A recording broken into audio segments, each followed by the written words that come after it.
الجيل اللي كان بيقعد جنب التيتا وهو صغير بقى بيقعد دلوقتي جنب شاشة موبايله وهو سايب التيتا لوحدها.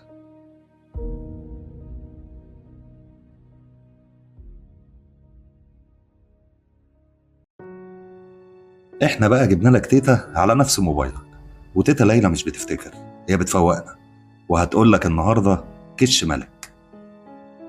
كش ملك. والحقيقة إن كش ملك مش موجودة بس في لعبة، موجودة كل يوم في حياتنا. ويا رب نلحق الملك قبل ما يكش، قصدي قبل ما يموت.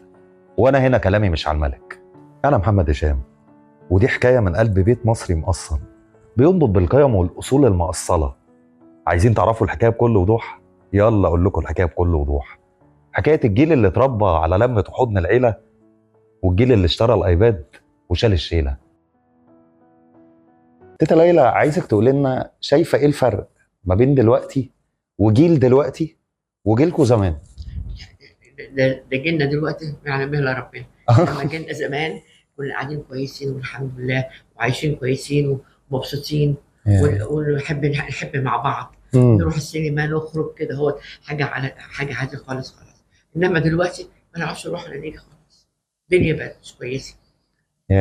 بتروحوا وبتيجوا مع بعض او عايشين مع بعض. كان في ود ولمه. اه هل الود واللمه دي شايفاهم موجودين دلوقتي؟ لا، ما فيش.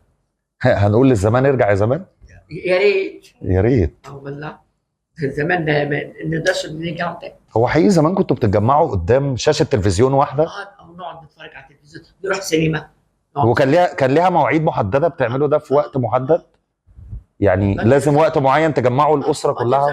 كان الساعه 4 الصبح، 4 4 بالليل. والسينما عادي، كنا بنروح جنب البيت السينما، كنا بنروح نقعد في السينما وكده، هو نروح نشوف الحاجه كده.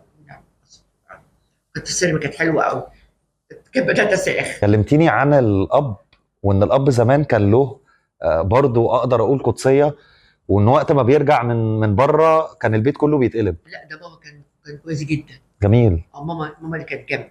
جميل. انما بابا كان مدلعنا على الاخر. جميل. ويحبنا مع اصحابه، بس برضه لما بيجي اصحابه ممنوع الخروج برضه، تقعدوا في الاوضه في اسس. انما طول ما هي معانا كده كان بيحبنا جدا، خاف علينا جدا. ولما نعوز حاجه يجيب لنا احسن حاجه، احسن لبس. شوف اللبس اللي عايزاه واحسن بتاع، يعني كان بيخاف علينا قوي. شايفه الكلام ده موجود دلوقتي؟ لا، مفيش. شايفه جيل دلوقتي اصلا زي جيل زمان؟ لا. دلوقتي كل عايز التاني ياكل التاني ومش عارف ايه، صعب. هي كلمه صعبه قوي، ياكل التاني. والله. يبقى مش عايزه، مش عايز حاجه تعملك على طول، لا. ويغير انت عملت ايه وهو ما عملش. عايز كل حاجه ليه هو. انا عايز نصيحه منك للجيل الجديد. تنصحيهم تقولي لهم ايه؟ يعملوا ايه؟ يمشوا كويس. جميل. اهم شيء ما يزعلوش حد تاني، ما يزعلوش حد منهم، لان الزعل ده تبقى صعبه قوي. انما يبقوا مع بعض كده يخافوا على بعض. حتى الكلام اللي بيقولوه ما يتقالش تاني. انا دلوقتي يبقى خلاص، يبقى في حاجه تانية. انما في منتهى الادب والاخلاق والحمد لله يعني. يخافوا على بعض ده، يعني شايفه ان الكلمه اللي بتطلع من اللسان دي زي السكينه. ممكن تجرح حد. يخافوا على بعض جدا. ولو مثلا قدر الله حد عيان ولا اي حاجه يبقوا مع بعض. جميل. يروحوا المستشفى. الاصول. ما يسيبوهاش ابدا. جميل. تبقى كويسه والحمد لله. اصول زمان. والله في دلوقتي لغايه دلوقتي، في برضه لغايه دلوقتي ناس كويسه وناس وحشه. ولسه بعد القعده دي كمان ده احنا هنكتر اعدادهم.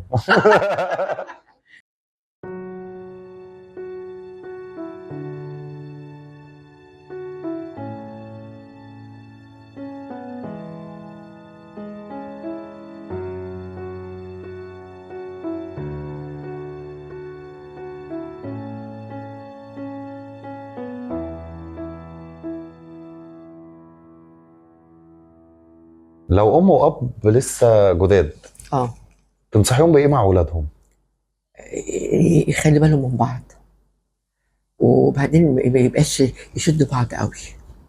يعني لما يبقوا مع بعض احسن. اي نعم بيبقى فيه شغل وفي ساعات برضه بيبقى شويه مش طبعانين ولا اي حاجه، بس برضه الاب والام مع بعض دول عشان الاطفال ما يعملوش زيهم.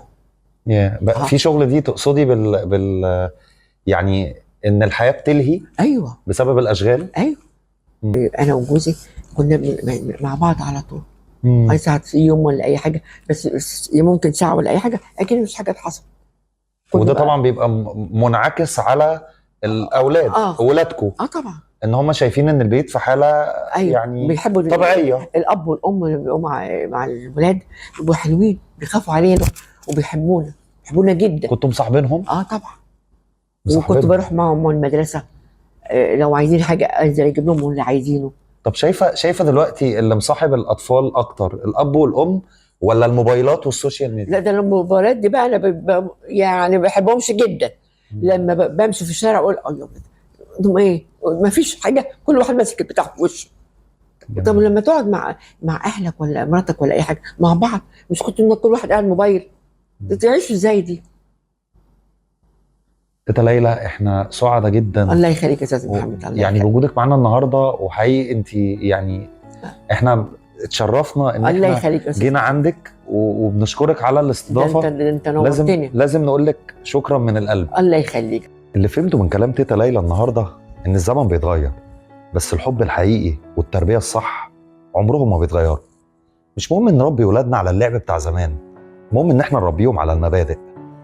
تابعونا على قناه ماكلين ومالين، ولازم تشيروا الحلقه دي، لانكم ممكن بجد تكونوا سبب في ان حد يتغير. ان شاء الله باذن الله الحلقه اللي جايه حلقه ناريه. العيب فينا ولا فيهم؟